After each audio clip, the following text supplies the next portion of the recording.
1. Oh my goodness. Good morning, good afternoon, whatever it is for you. I hope you're having a fantastic day. My name is Zach Schomler. This is Strong Opinion Sports. Thank you so very much for tuning in. Today is Friday, July 20th, and man, am I excited. We have a great show today, and I don't want to waste your time. I want to start with this. I just changed majors.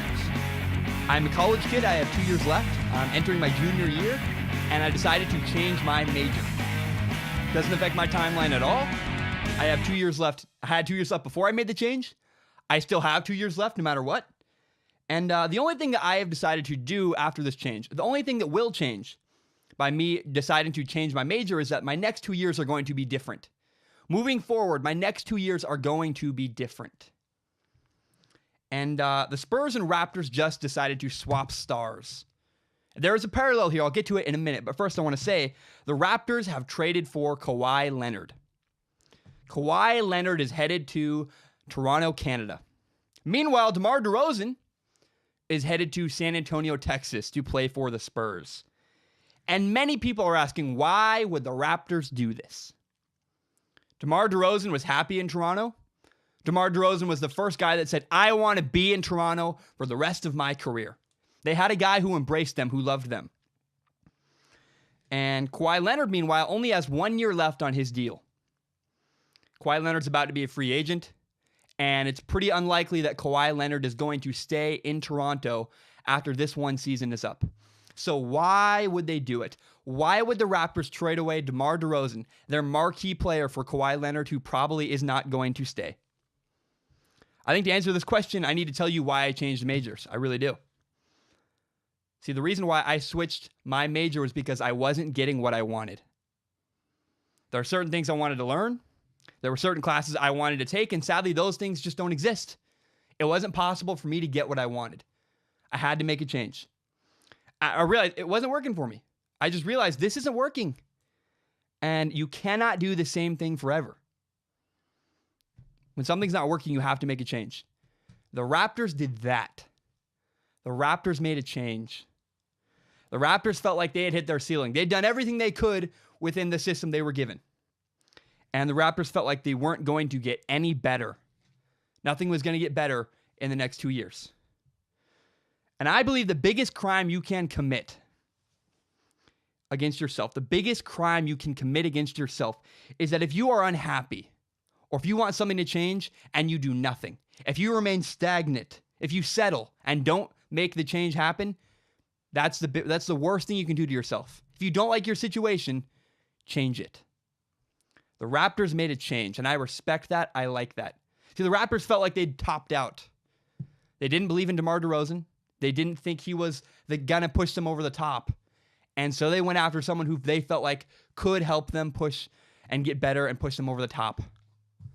I don't think the Raptors expect to keep Kawhi Leonard. I don't believe the Raptors are planning to keep Kawhi Leonard around after just 1 year. I don't think they believe that. They know Kawhi Leonard doesn't want to be there. Everybody knows Kawhi Leonard wants to be in LA.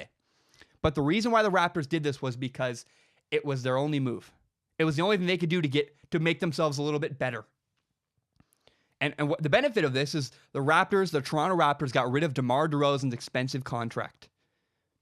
They don't have to worry about that. DeMar DeRozan wasn't the guy they wanted. They did not believe in him. The Raptors clearly gave up on Kawhi Leonard.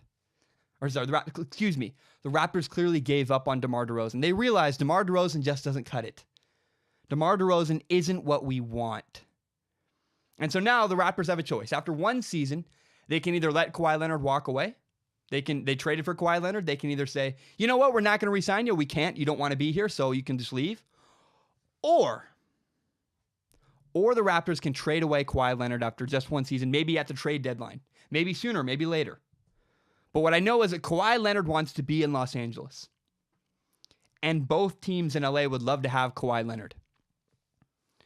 And if I were the Raptors, I would leverage that. Both of you guys want him, and you're both going to offer things for him, so we will take as much as you will give. Create a bidding war, for a lack of a better word. Create a battle between the Lakers and the Clippers for Kawhi Leonard.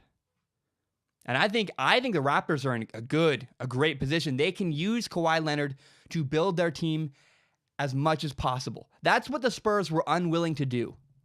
The San Antonio Spurs were not willing to trade Kawhi Leonard to the Lakers or maybe the Clippers and get as much as they could for him.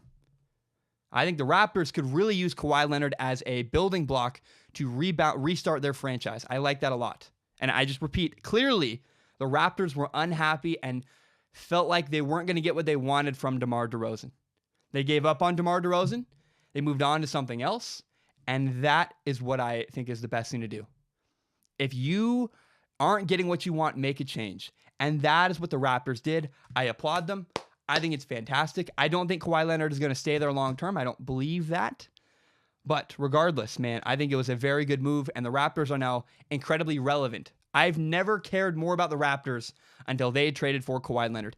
In fact, I can really only name DeMar DeRozan. They lost Dwayne Casey. Other than DeMar DeRozan, who's on their roster, I have no idea. Now the Raptors suddenly are on my radar, and I care. That was a great move for the Raptors. They got a giant chess piece. Their team is now better. So either way, they win. They got rid of a bad contract with DeMar DeRozan, who is not a bad player at all. He's an all-star in the East, probably not the West, but he's a good player. He's not a great three-point shooter. He is not clutch in the moment, and the Raptors got rid of their expensive contract with him. They can either rebuild, or if they can convince Kawhi Leonard to stay, they will build around Kawhi Leonard. Either way, it's a win-win for the Raptors.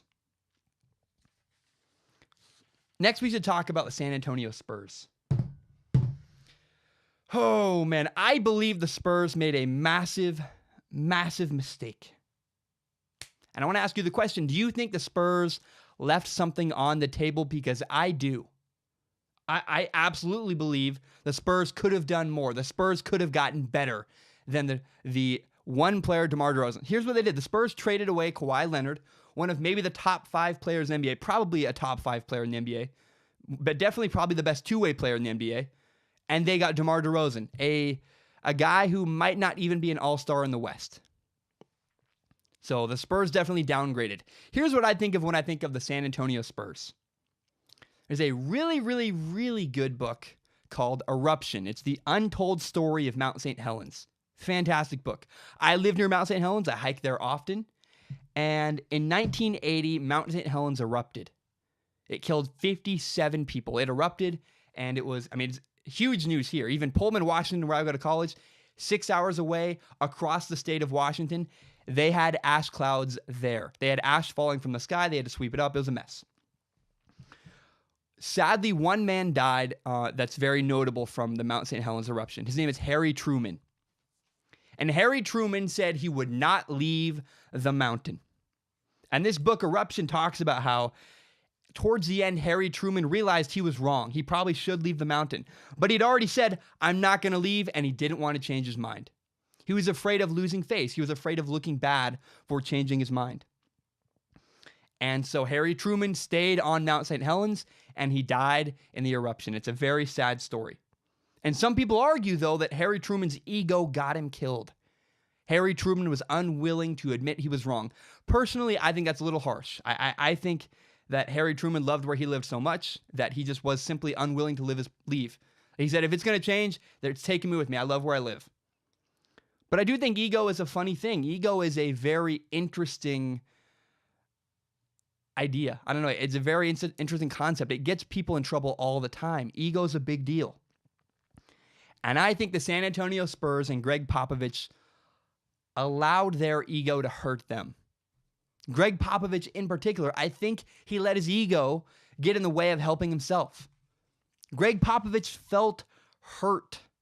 When Kawhi Leonard said, I don't want to be in San Antonio, Greg Popovich got his feelings hurt. And I understand when someone breaks up with you, doesn't feel good. When someone says, I don't want to be with you, or I don't like you, or I don't like what you're doing, criticism doesn't feel good. And that's not only did Kawhi Leonard criticize Greg Popovich, Kawhi Leonard said, I'm so done, I'm leaving, I'm out. And as punishment, Greg Popovich literally shipped Kawhi Leonard off to Canada. I mean, where I live closer to Canada than a lot of people that listen to this show, and it's literally a joke. We're going to send you off to Canada, Zach. That's what the Spurs did. The Spurs literally shipped Kawhi Leonard off to Canada. I think it's interesting, man. This is It's very clear. It's obvious. It's black and white. Kawhi Leonard is better than DeMar DeRozan. The Spurs clearly and obviously downgraded. And I think the reason is because they let their egos get in the way of their decision making. See, not only did the Spurs want to punish Kawhi Leonard, the Spurs were unwilling to make a trade with the LA Lakers. So Lakers have a bunch of young players. Lakers have guys with a ton of potential. The Spurs could have built for their future.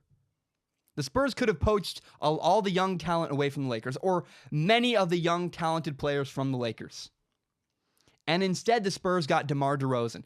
They got obviously worse from this trade by trading Kawhi Leonard to the Toronto Raptors. See, DeMar DeRozan is a career 29% three-point shooter. He's entering his 10th season. He's never been good in the big moments. In fact, DeMar DeRozan was benched in the playoffs last year in his 9th season. That's not good.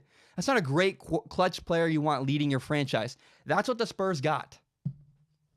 And the Spurs could have gotten so much better. They could have gotten Brandon Ingram or Kyle Kuzma, Josh Hart, maybe Lonzo Ball. They had options and they chose not to take them because the Spurs not only didn't want to help Kawhi Leonard, the Spurs did not want to help the LA Lakers. I think that's a mistake.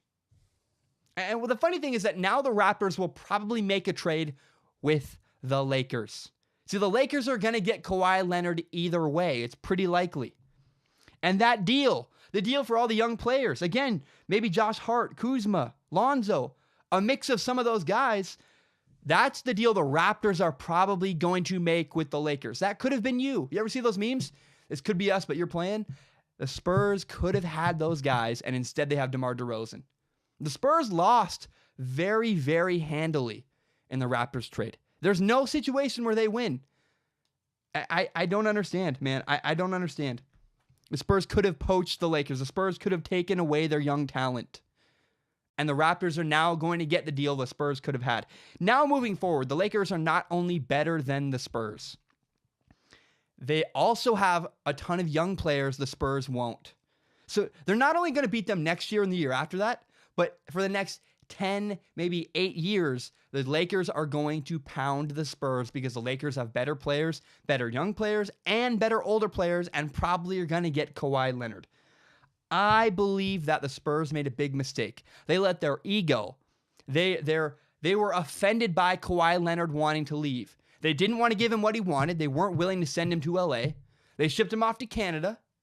And so not only were they unwilling to help Kawhi Leonard, they were unwilling to give the Lakers Kawhi Leonard. Both of those decisions very much hurt the Spurs.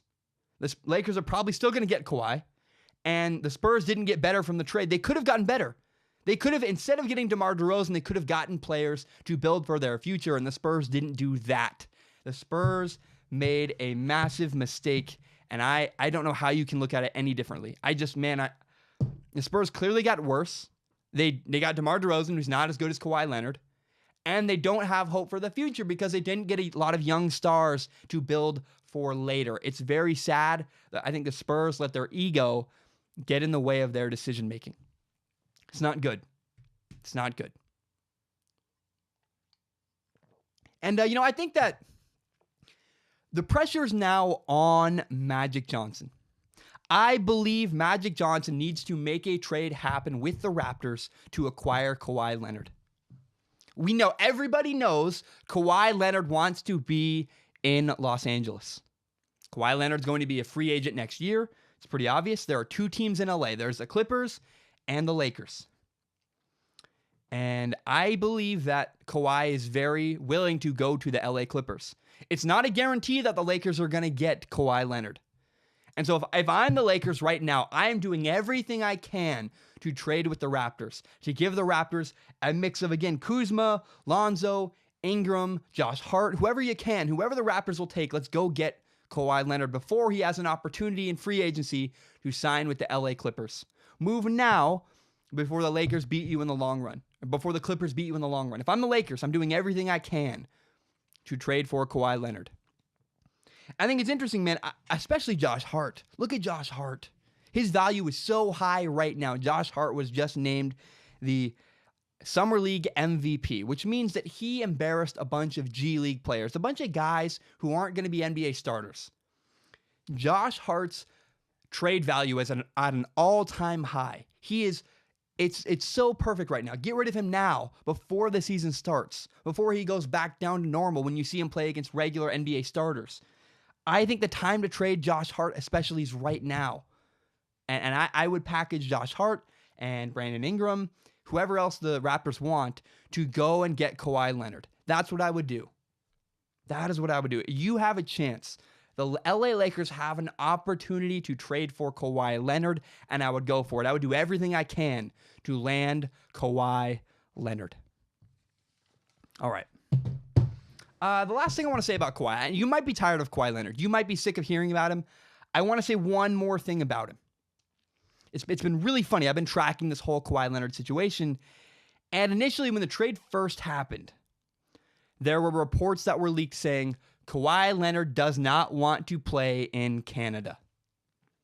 And then later, the next day, reports came out, Kawhi Leonard is warming up to the idea of playing in Canada. And so why see conflicting stories? Why was the first report Kawhi Leonard going, no way, I'll never play there?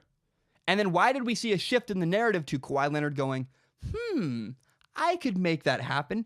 The reason why that happened, the reason why the narrative shifted slightly about Kawhi Leonard is because of Kawhi Leonard's label. He doesn't want to be labeled a problem child.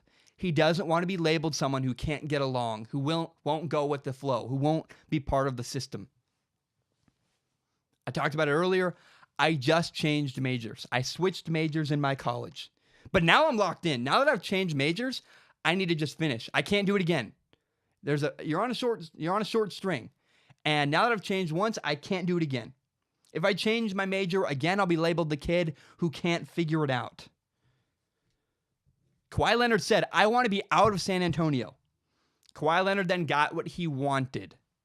And if Kawhi didn't want to go to, I don't know, if Kawhi Leonard says, I don't want to be in Toronto either, it makes him look bad. That's not to some, but he's going to be labeled someone who won't go with the flow. Kawhi Leonard, if he says, I want out of Toronto, after already saying he wants out of San Antonio, will look like somebody who's unwilling to work with others and unwilling to follow a system. That is what some people will label Kawhi Leonard. But I want to say this. I might be alone in this. I think if Kawhi Leonard says, I don't want to play in Toronto, I want to be in LA. If Kawhi Leonard says, I've always said I want to be in LA, if he says that publicly, I will support him. I might be the only person saying, I support Kawhi Leonard not wanting to play in Toronto, but I will. Because I think it's interesting. Kawhi Leonard didn't just say, I want out of San Antonio. Kawhi Leonard made a two-part statement. He said, I want out of San Antonio, and I want to go to LA. We all know what he really said. We all know Kawhi Leonard said, I want to go to LA. And so if Kawhi Leonard put his foot down and said, I want to be in Los Angeles, that is where I want to play, I would defend Kawhi Leonard. I would support Kawhi Leonard if he put his foot down and said, I want to go to Los Angeles. Here's the thing. We've always known what Kawhi Leonard wants. The Raptors have always known he wants to be in LA. The Raptors traded for Kawhi Leonard even though they knew he didn't want to be there. And so if the Raptors can't handle that, that's their problem. They knew what they were getting into. They made a choice. I'm switching majors. I'm making a choice. I know what I'm getting into. I can't complain about it now. I have 2 years left of college. I can't complain about my change. The Raptors, if they made a deal with someone who didn't want to be there, they got acquired. We know Kawhi Leonard didn't want to be in Toronto, and the Raptors made the deal anyways. That's the Raptors' problem. It's not Kawhi Leonard's problem to worry about the Raptors. Kawhi Leonard's problem is to deal with himself, to worry about himself. And if Kawhi Leonard reaffirms, I want to be in LA, I will support Kawhi Leonard. Because he's been very clear this whole time. He said two things. I want out of San Antonio, and I want to go to LA. I want to be in Los Angeles. And so if he says that, if he puts his foot down, I will support him. All right. We have a bunch of other stuff to talk about. I want to talk about many more things than just Kawhi Leonard. In a minute, though, first, I want to say this. I was planning to make this episode of the podcast dedicated to my NFL preview. And nobody expected the Kawhi Leonard trade. I'm going to do that for my next podcast. I want to talk about the Kawhi Leonard trade. I have this to talk about, a bunch of other stuff. I'm going to talk about Jimmy Garoppolo. I'm going to talk about Bryce Harper. I'm going to talk about Georgia's quarterback, Jake Fromm, injuring his hand in a freak injury. I'm going to talk about Terrell Owens. Why is nobody supporting Terrell Owens? I don't understand. I'm going to talk about Bill Belichick. A lot of heat's going towards Bill Belichick, and I have probably my final opinion on it before the NFL season starts. I finally settled on my opinion about Bill Belichick. It's going to be very interesting. I'm going to talk about Le'Veon Bell. I'm going to talk about college football. It's going to be a really great show. I'm very excited. And remember, as always, if you like Strong Opinion Sports, you can subscribe to Strong Opinion Sports on iTunes, on SoundCloud, on YouTube. You can find the full entire hour-long podcast on YouTube, where you can also find my best, most interesting clips. Tell your friends about Strong Opinion Sports. If you like this podcast as much as I do, help me grow this show by telling your friends about it. Help me grow by telling your friends about this show. Okay. Last thing I want to say, I guess, a little bit of housekeeping at the end. I am taking a week off next week. I'm taking a vacation next week, and I will be back the first week of August. Now, August 20th is a date I want you to remember. That is when I am starting classes again. On August 20th, I will be doing a show Monday, Wednesday, Friday, every single Monday, Wednesday, Friday through the entire football season. That is what I'm going to do. It's my promise to you guys. I'm moving back to college. My schedule will change. I'll have way more free time. I won't be working anymore. I've been working a ton. I work at the car place. I work at a car wash and changing oil. It's been a long summer, and I'm excited to go back to school, have a little bit more free time. So August 20th is when the show will be back on its normal schedule of Monday, Wednesday, Friday. Every single Monday, Wednesday, Friday, I'll be doing a new podcast. It'll be great. I'm so excited for football season. It's going to be fantastic. All right, I need to drink some water, and then I will jump into Jimmy Garoppolo.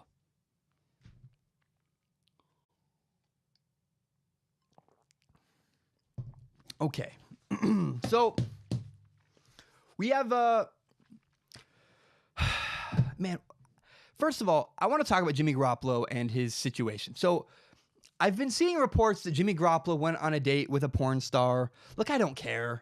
That's not news to me. It's not about sports. It's not about football. Why is that the big news I'm getting sent in my direct messages? I don't care who Jimmy Garoppolo is dating. I'm sorry, but that's not a big deal to me. I don't have any interest. There is a little bit of Jimmy Garoppolo news, though. There is something to pay attention to. There's something worth talking about relating to football about Jimmy Garoppolo. Greg Cosell, who's a producer for NFL Films, he's a genius. He knows football better than most people in the world on the planet. Like, he's a very, very smart football mind. Greg Cosell said that Jimmy Garoppolo needs to improve his footwork. Basically, Jimmy Garoppolo does not step into his deep ball. When he throws a deep ball downfield, he doesn't step into his throw. And to me, I hear that, and I didn't go into panic mode. Greg Cosell is a very calm, comfortable conversation. He wasn't saying it's the end of the world for Jimmy Garoppolo. All he was saying is there's something to watch with Jimmy Garoppolo. Jimmy Garoppolo, the 49ers quarterback, struggles somewhat when he throws the ball downfield. He doesn't step into his throw. He doesn't use his full body weight. And if you look at the stats from last year, it does kind of reflect that. Jimmy Garoppolo was 4 for 16 on passes deeper than 20 yards. And he had 134 yards passing on throws over 20 yards for no touchdowns and no interceptions. Basically, the only thing to take away from the Greg Cosell quote is to say that we got to pay attention to his deep ball. That's the thing to watch. The thing to watch for Jimmy Garoppolo, the 49ers quarterback this year, is can he throw a great deep ball? I think he can. I think he can improve. I think it's a very small thing. Footwork is a thing you can easily fix. And I don't think Jimmy Garoppolo needs to be Big Ben. I don't. It's not a big deal. Jimmy Garoppolo is a great quarterback. He doesn't need to huck the ball 70 yards downfield. He can pick you apart short to intermediately, and I think he'll be just fine. This quote from Greg Cosell, I got messages saying, are you concerned? Do you think Jimmy Garoppolo is okay? I was like, yeah, I think he's fine. I'm not concerned because he struggles to step into his deep ball. It's not awesome. It's not the best thing you want to hear, but it's definitely something you can improve. It's definitely something you can get better with. And I think as much. We heard little criticisms all offseason. Jimmy Garoppolo needs to fix this. Well, there's this little thing or this little thing, and it's all good. It's all, you want feedback, you want criticism, you want to evolve and get better. And so all these little things Jimmy Garoppolo's working on are things that any quarterback struggles with. Any quarterback needs to work on. So I'm not concerned about this Greg Cosell quote at all. I think Jimmy Garoppolo is on track, on schedule. It's going to be fantastic. Okay. I want to talk about college football for a minute. Here's the thing. When I write the show, I always plan to talk first about the most interesting thing. And this is maybe something you haven't thought about or talked about in a long time, but this next topic is about college football, and I really like it because it's a life lesson. I love when I can find a way to connect real life, and sports is my favorite thing probably about doing this entire podcast. I love it so much. And so I want to do that next because I work at a car wash. At my summer job, I work at a car place. Half the time I'm washing cars. The other half of my time, and the other days really, is I'm changing oil. I change oil. I work at a car wash. It's been a great, great job for me. I've learned a ton. And the other day we were short-staffed. I'm working at the car wash, and we were short-staffed. There were 2 guys. There should have been 3. And the way the system works, you have one guy cashing out cars, and then you have one guy on either side of the car scrubbing the car. So the third guy doesn't show up. Third guy doesn't show up to work, and we are screwed. The 2 of us washing cars are like, crap. It's going to be a really long day. We have a really long line. We're screwed. And so we had a choice to make. The guys working that were understaffed. We could either choose to be miserable, or we could choose to make the most of the experience. We could make the most of what's going on. And I'm really proud of this because we made the most of the experience. We had a good attitude. We made great tips, and it was a pretty good day of work. It was a day of work I'm really proud of. We chose to make the best of a bad situation. So last year, Auburn's football team was left out of the college football playoff.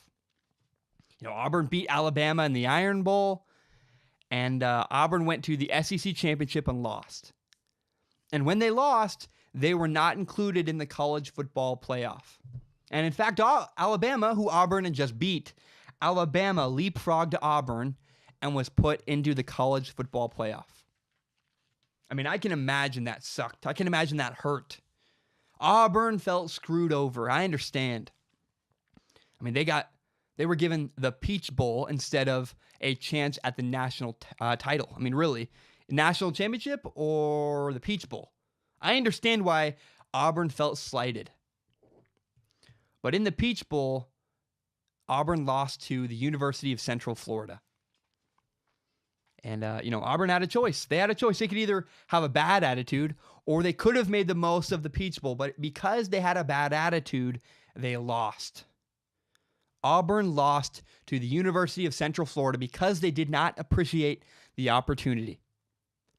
And it really sucks because, Auburn was a much better team. The better team lost in the Peach Bowl, but Central Florida took advantage of Auburn, who had a bad attitude and didn't appreciate the opportunity.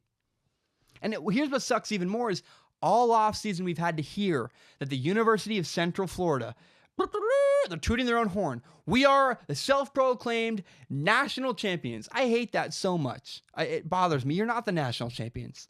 You beat Auburn. You went undefeated, but you didn't play anybody other than Auburn, and Auburn was disappointed. I don't like that at all, but the lesson from the Auburn Peach Bowl game where they lost to Central Florida, the lesson here is that attitude is everything. We make mistakes. I make mistakes all the time. I'm a very flawed individual, but you have to learn from them and then you have to move on.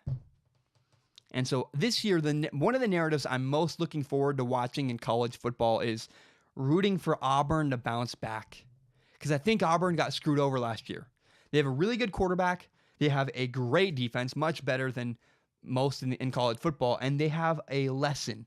They have a lesson they learned, and they have motivation from their loss in the Peach Bowl to the University of Central Florida. There's one team I'm rooting for this year, and it is Auburn. I like Alabama. It's fun to watch, but I can't wait to watch the Iron Bowl this year to see how does Auburn respond this season to being slighted last year. They were not given maybe a fair chance, And when they were given the Peach Bowl, they had a bad attitude, and I hope they learn from it. I hope they move forward. I hope next time they're given a tough situation.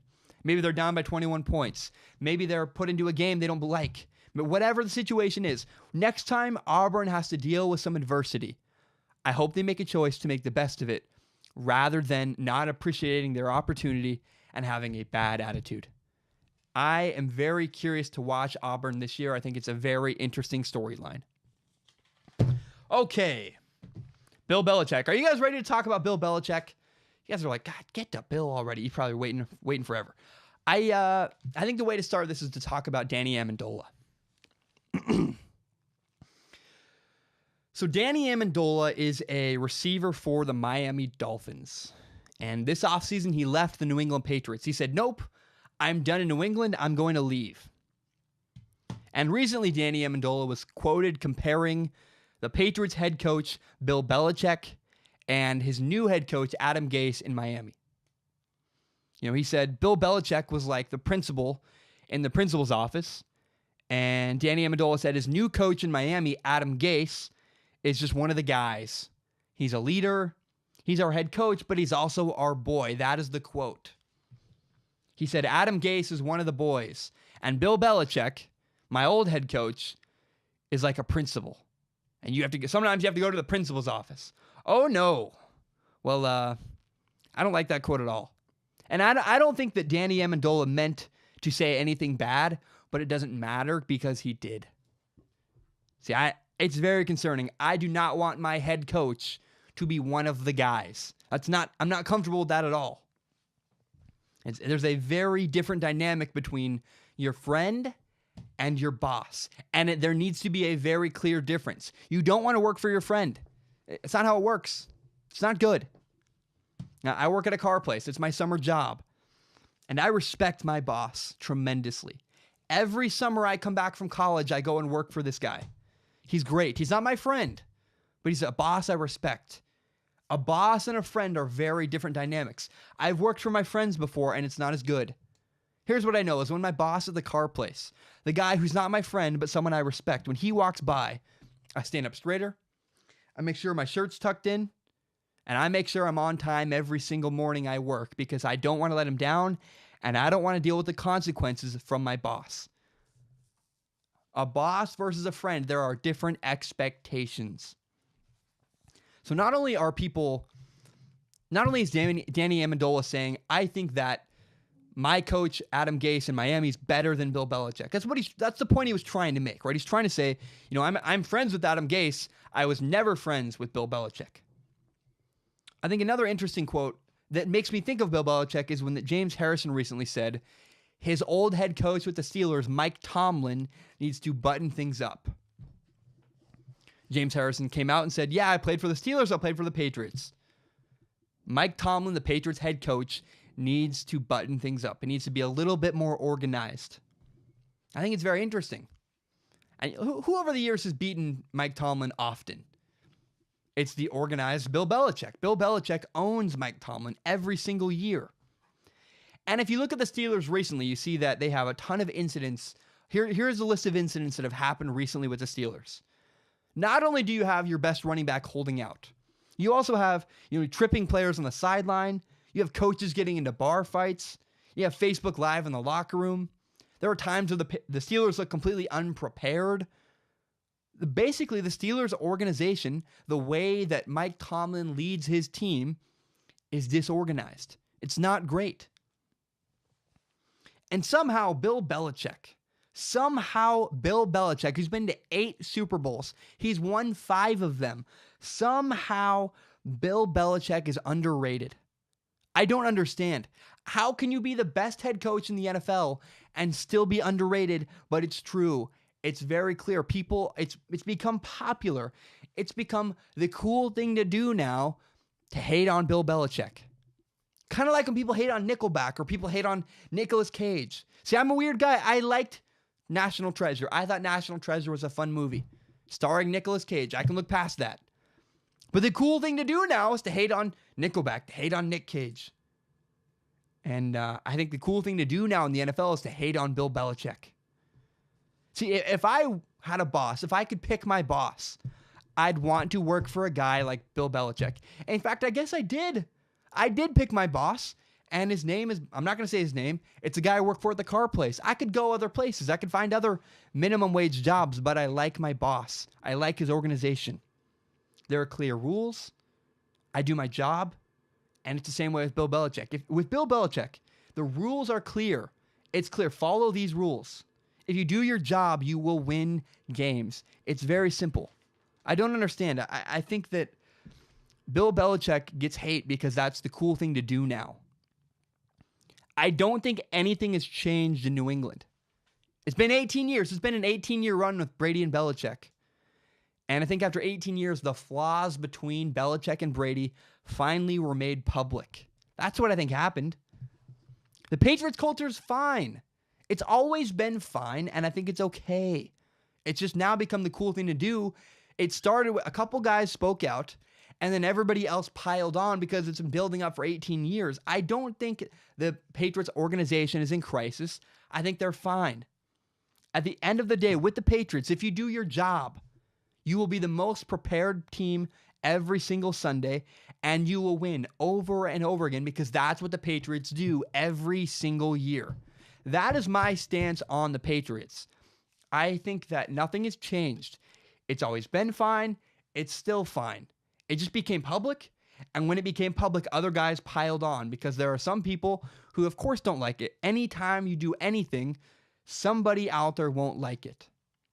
I think the Patriots are just fine, and I don't think they're going to unravel this year magically. I don't think things are great, but I don't think things were ever as good as we thought. The Patriots are fine, and it's always been fine, and they're not going to fall apart at the seams. In fact, I think the Patriots are going to win a lot of games just like they do every single year. All right. I have a question for you. Maybe the most interesting way to start this is to say that, I'll just get to the point. Would you sign Le'Veon Bell to a 5-year deal? Would you sign Le'Veon Bell to a 5-year deal? And I was talking with a buddy the other day. It was great. I was working at a lawyer's office, ran into this guy. Great guy. He was actually a fan of the show. It was like so cool. I was like, wow. Meet another guy who likes my podcast. It's awesome. Happened twice this week. It was like, that's so great. It feels so good. And, this guy was talking about, he asked me the question. He's like, would you sign Le'Veon Bell to a 5-year deal? And he said, I think his opinion was you're going to get 2 great years, and it's worth it if you get 3 average years because the 2 years are just so great. And, I liked his idea. I liked the theory this guy was proposing. He talked about how Le'Veon Bell gives you a chance to win a Super Bowl. And this guy believed Le'Veon Bell is a tremendous difference maker. Le'Veon, I don't know. You guys know who I'm talking about. I don't know that I value Le'Veon Bell as much as other people do. Me, Zach Schomler now. I don't know that I value Bell as much as everybody else. Le'Veon Bell is the best running back in the NFL. That's honestly, I don't think he's a bad running back. I think he's a great running back. In fact, I think he's the best running back in the National Football League. He can pass block. He can catch passes. He's a great runner. But my whole hang up with him is that running backs don't win Super Bowls. Running backs do not win Super Bowls. It's very clear to me. The truth is, a quarterback and a great defense. Those are the 2 things you need to win a Super Bowl. I don't think the best running back in the NFL is even worth as much as Kirk Cousins. If the Vikings this offseason had gotten Le'Veon Bell instead of Kirk Cousins, would people be as excited? Probably not, because running backs don't win games. They get yards, they do some good stuff, but they don't win games. Here's another question for you. What if in last year's trade deadline, what if the trade deadline last year, the 49ers had acquired Le'Veon Bell instead of Jimmy Garoppolo? Do you think 49ers fans would be as excited? Do you think 49ers fans would be really pumped about their team winning a bunch of games? Probably not, because a running back does not win games.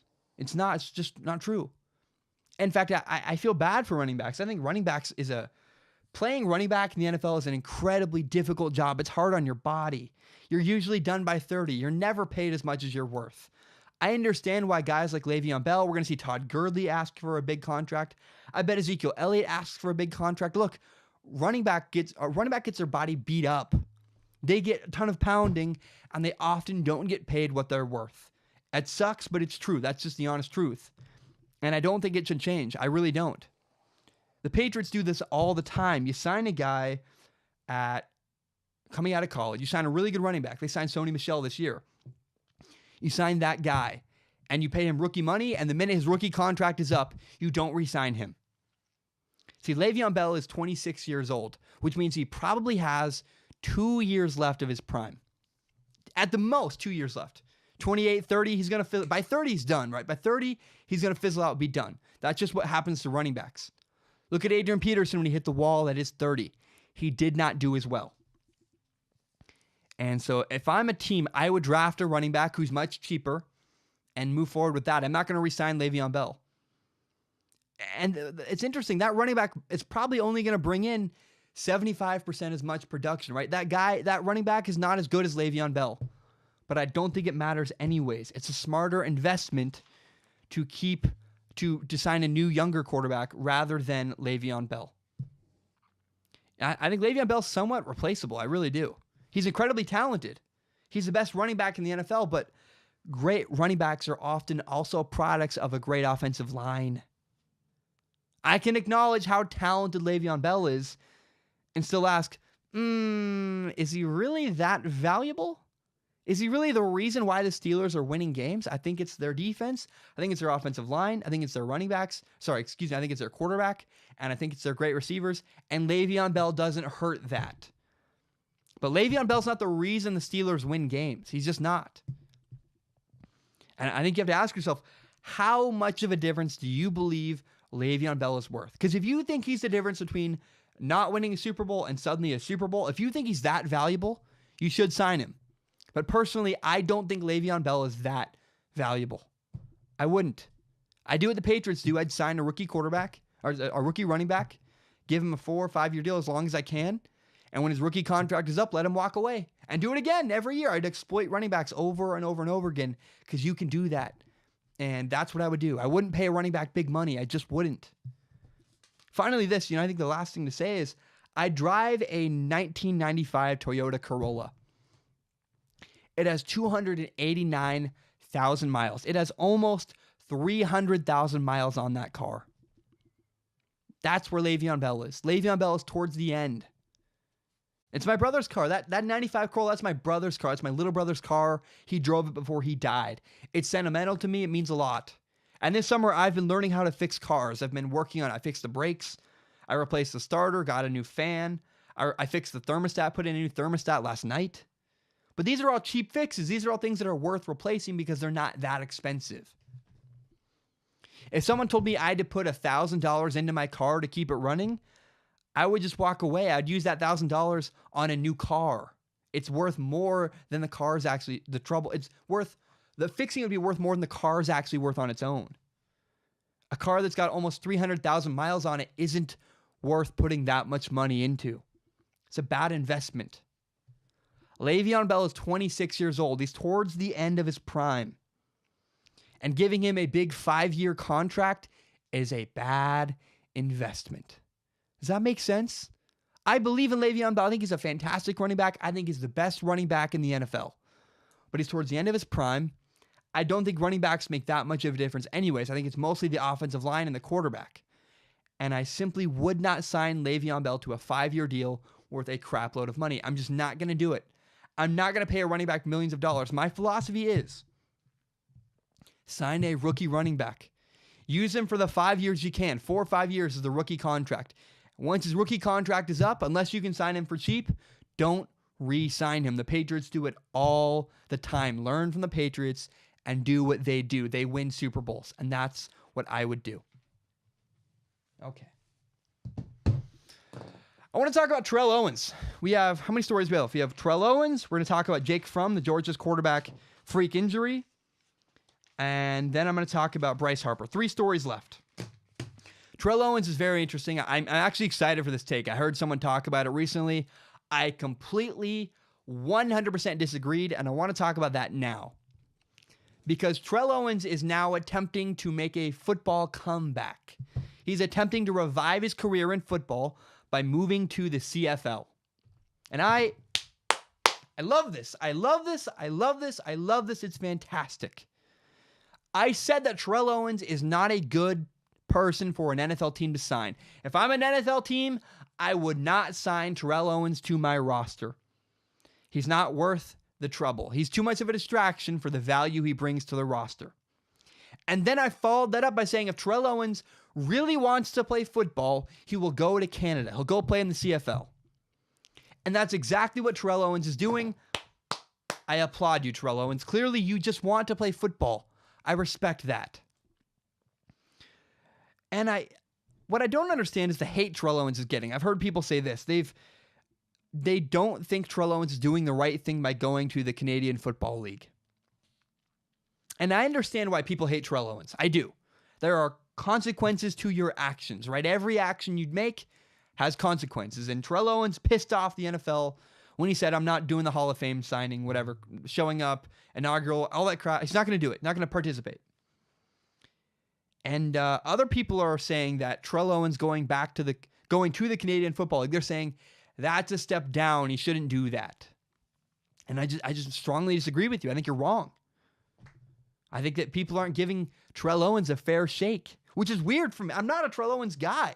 I'm not a big believer in Terrell Owens, but am I really the last person defending him? Am I the one who's going to defend Terrell Owens for wanting to play football again? That feels wrong to me, but I guess I'm the only one. People say that Terrell Owens is a legend, and legends should never go backwards. I heard someone say it's like a legend, doing, if you're a giant host, you're really good at, you make music, you're a great musician, and you used to sell out amphitheaters. And now towards the end of the career, you're just selling out coffee shops. As if that's a bad thing. Maybe the person making music just loves to perform for live audiences. I think Terrell Owens is going to Canada because he just wants to play football. He just is doing it because he loves football. He doesn't care what you think. He doesn't care what the perception is. Terrell Owens wants to play football again, and that is why he's going back. I think it's pretty clear. If Terrell Owens didn't want to play football, he wouldn't pursue Canada. That doesn't make any sense. If he was just doing it for some other reason, to build his brand or to piss people off or this or that, he would wait for the NFL. He'd just be talking about the NFL forever. I think when you make the decision, I'm going to Canada, it's pretty clear. You know what? I just want to play football. I mean, Amy Hennig is one of the best game designers in a long time. She's a game developer, video game developer. She made the video game Uncharted. It's one of my favorite games. I love Uncharted. All four of them are fantastic. She was involved in the first three, and she got fired before the fourth Uncharted 4 came out. And there are rumors that Amy Hennig, this amazingly talented video game designer, might start her own video game studio, might have started her own production studio. And there's nobody asking, why would Amy Hennig do that? Isn't that a step down? Because we all know the reason why Amy Hennig might make a small game with a team of 15 people is because she loves to make video games. It's what she loves to do. Nobody criticizes an old musician, a guy who used to sell at amphitheaters. If he goes and plays a really small venue, no one says, why would he do that? It's because the guy loves performing. He loves making music. He loves playing music for other people. Why would people be critical of Terrell Owens? He loves playing football. He wants to play more football, and he doesn't care what you think. He's going to the Canadian Football League because he loves to play football. People are overthinking it. I'm talking about it too long, but I don't care. How can you criticize Terrell Owens? I don't understand. He just wants to play football. Leave the man be and let him play football. All right. God, that's weird. I shouldn't be the one defending Terrell Owens. I don't even like Terrell Owens. I'm not a fan of his. Why am I the one left defending him? I don't like that at all. It feels wrong. Oh no. I drink some water. I want to drink some water, and I want to talk about Jake Fromm. So Jake Fromm is Georgia's starting quarterback. He's a great young college quarterback, and he's my kind of guy. He likes to fish. He likes to hunt. He's just a guy after my own heart. He probably wears Romeos, a guy I like. He's my kind of person. And in May, Jake Fromm had to go to the hospital because he had a fishing lure stuck in his leg. He had a fishing lure stuck in his leg, had to go to the hospital. That was in May. Now, in early July, Jake Fromm was injured in a freak boating accident. He actually broke his hand. He's a right-handed person. He broke his left hand, so he broke his non-throwing hand. That's Georgia's quarterback. And, first of all, I want to say this is not a big deal. It seems like he's going to be okay. He broke his non-throwing hand. He should be able to start all year. He should be fine. And the second thing I want to say is that I'm not blaming Jake Fromm, right? It's a freak accident. It seemed like something totally out of the norm, just a freak accident you can't really stop. But I do want to use this moment. Now that I've talked about Jake Fromm's injury, I want to use this as a moment to remind people of how dangerous the world is. I think athletes need to realize they have a very short window for them to play football. So Jake Fromm was not in any danger while fishing. But I also am really glad Jake Fromm wasn't riding a motorcycle or snowboarding or an ATV. Stay far away from ATVs. See, people don't realize, athletes need to realize they have a 10, 15, if they're lucky, year window to play sports. And once those years are over, go do whatever you want. Go climb mountains, go ride snowboards, go ride whatever. Jake Fromm did nothing wrong. I think riding in a boat's not a dangerous thing. Freak accident. Not blaming Jake Fromm. But I just wanted to use, now that we're aware of injuries off the field, we should also be aware, if you're an athlete, do not ride an ATV. Do not ride a snowboard. Don't go skiing. Don't ride a motorcycle. Don't do things that risk your body because you only have a 10, 15-year window to play. Fishing's not dangerous. If you want to be an athlete and fish, go for it. That's not my point. My point here is this. A Seahawks draft pick got injured and his career ended because he got hurt on an ATV. There are things that I would just avoid doing. I would stay away from Twitter, for example. Twitter's bad. Twitter's terrifying. I watched Baker Mayfield get attacked for being fat on Twitter the other day. I saw Brian Colangelo get fired. Stay far away from Twitter. There are a couple things. If you're an athlete, don't do them. Avoid them. Avoid Twitter. Avoid ATVs. Avoid snowboards. And avoid any kind of, if it's a board, if you're not on four wheels, just don't do it. Just don't go there. It's not smart. And stay away from Twitter. Twitter can seriously ruin your career. It's toxic. It's not good. I have an account. I'm never going to use it again. The only reason I have Zach Schaumler on Twitter is so people don't steal my handle. That's it. I think athletes should avoid, again, snowboarding, skiing, ATVs, skateboards, motorcycles. And personally, if I was an athlete, I would avoid Twitter as well. I watched people's careers get ruined on Twitter, and they said nothing wrong. I know I have a friend of mine who lost his job at a podcasting company because he made a dad joke. You can't, just don't tweet. Stay away. And if you're going to use Twitter, you better hire a PR guy to help you use it very carefully. So there are a couple things I just want to remind you guys. There are some things that I would stay far away from if I'm an athlete. Wait till you're done. Wait till your career is over. Then go skiing, go snowboarding, use social media, do whatever you want. But there are some things, if I'm an athlete, if I have a very short window of my life to make money, I'm not going to risk that or jeopardize that at all. I would not ride a snowboard if I was a professional athlete. I just wouldn't. Go skiing, go fishing, ride in boats. I don't think there's anything wrong with that. I don't think Jake Fromm did anything wrong. I'm not blaming Jake Fromm. His was a freak accident, but it's a starting point to say Jake Fromm got injured doing nothing wrong. Can you imagine if Jake Fromm had got injured snowboarding or riding a motorcycle? That's my point here, is to say that you can get hurt doing nothing, let alone if you're putting yourself in a dangerous situation. So just be careful. If you're an athlete, you have a 10, 15-year window to make money. Don't screw it up. I beg you, do not ride an ATV if you are a professional athlete.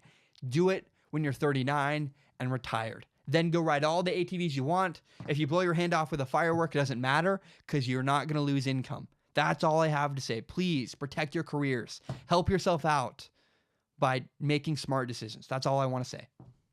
Okay. My last thing I want to say is this. I have a huge fear. I have one of my biggest fears in the world is not being self-aware. You see this. My biggest fear is I totally miss something. There's something very obvious to everyone else, and I just don't see it at all. That's a horrifying fear of mine. You know, Michael Scott from The Office. Michael Scott is the boss in The Office. He's not self-aware, and I actually hate watching it. It makes me angry because I'm like, God, please, someone help this man. And so self-awareness is very important. And now I want to talk about Bryce Harper.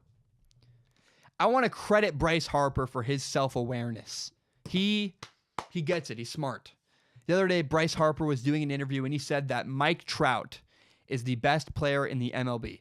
He said, if you're watching baseball, I don't know how you could possibly not know or not believe that Mike Trout is the best player in baseball. Yes, yes, yes. He's right. He's humble. And Bryce Harper is self-aware. It's fantastic. I love that quote. Mike Trout is the best player in baseball. However, Bryce Harper is the most interesting. By far. Mike Trout might be more talented by a little bit, but he's not even on the most interesting team in his own city. So, I'll say this. Bryce Harper, every time he opens his mouth, solidifies himself more and more as my favorite player in baseball. Bryce Harper is amazing. I love him. He's interesting. I don't care about baseball. Until October starts, until the playoffs hit, I don't care about Major League Baseball at all.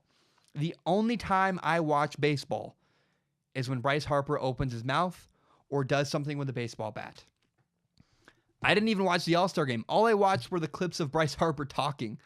All I watched was the home run derby so I could watch Bryce Harper. Bryce Harper for me is baseball, and I love Bryce Harper. The fact that he's self-aware makes it even better. I just think Bryce Harper is the best baseball player in the world. He may not be the most talented. Mike Trout is more talented. Bryce Harper will tell you that. But Bryce Harper is the most interesting, the biggest star in baseball. And Bryce Harper does something, anything, I pay attention. He can make top ramen, and I'm like, whoop, I'm glued to it. I love it. I love watching Bryce Harper. He is, I am not ashamed to say, my favorite baseball player. He's the only reason I even pay attention to the sport. It's the NBA free agency. It's almost the NFL season. I don't care about baseball. There's no good window for baseball anymore.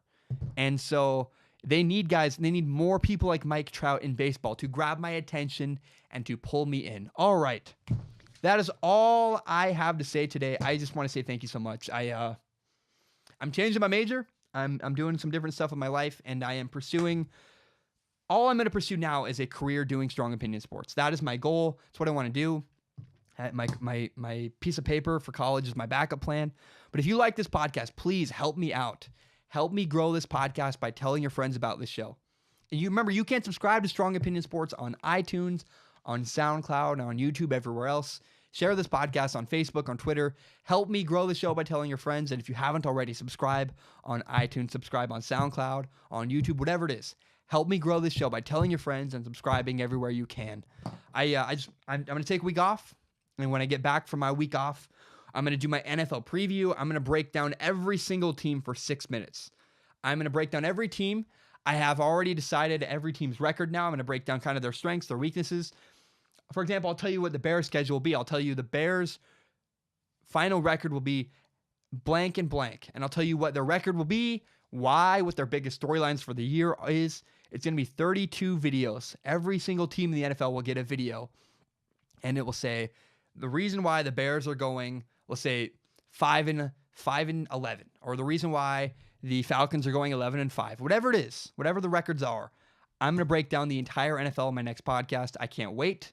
I'm going to spend the next week working on it. I was going to prepare to do it with this podcast, but I just was not expecting to have Kawhi Leonard's trade happen. And I'm very, very excited for the future of this podcast. Thank you so much, guys. I just love this so much. I just enjoy more than anything preparing and doing this podcast. I've been having people recently reach out to me saying they just love it.